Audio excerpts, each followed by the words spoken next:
it's Danielle here from Whale Sunshine Diamonds, and I wanted to give you a quick tip on how to make an inexpensive, non-toxic cleanser for your skin. I've actually bought the Art cleansing lotion and it's run out.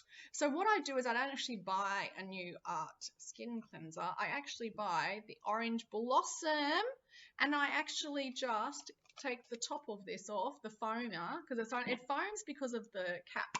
And all I do is squirt some of this in the bottom and fill it up a bit. So it's just got a little bit in the bottom. It doesn't take very long. So quickly fill it up, so a little bit more. And so it's got about so much in it. And then I fill it with water. And there you go. This costs a fraction of the cost because this will take me months and months. I think it actually takes me about a year to use this up, and I use it for myself and the children, and we all go through it together. So really inexpensive way, no toxic ingredients, add some quality water to it, put the foamer back on top, and you're good to go. Have a great one. Bye.